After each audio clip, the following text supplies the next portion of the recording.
The chair recognizes the gentlelady from Ohio, Ms. Brown. Thank you, Mr. Chair. Since this is our first committee hearing of this Congress, I want to express my hope that this committee will, on a bipartisan basis, find ways to strengthen federal programs and serve everyday working people. I truly want to work with my colleagues on both sides of the aisle to make life better for all our constituents, including mine back home in Ohio.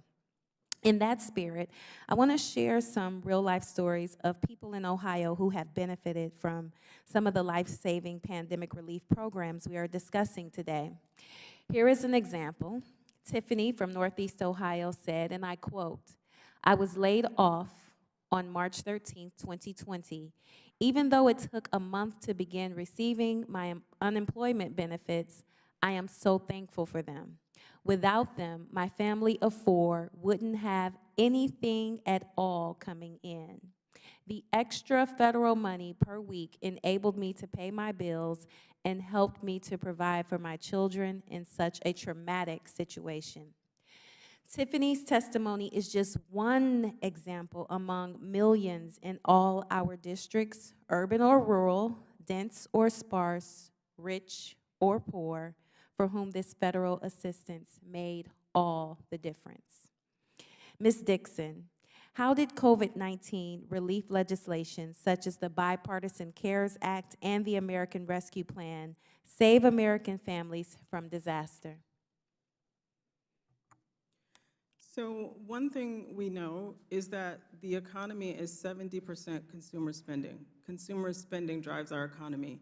And with 23 million workers out of work, there would have been an enormous contraction of spending, which would have then sent us into a double-dip recession.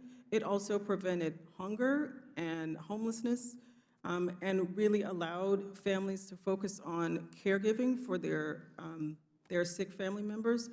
And it was just really a lifeline, a critical, important way that Congress came through for working families.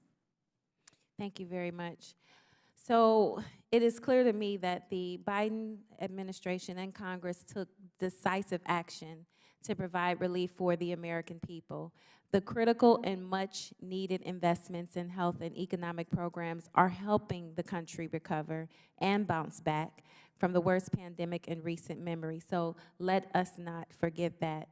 And we are continuing to emerge stronger than ever. And with that, Mr. Chairman, I yield back the balance of my time.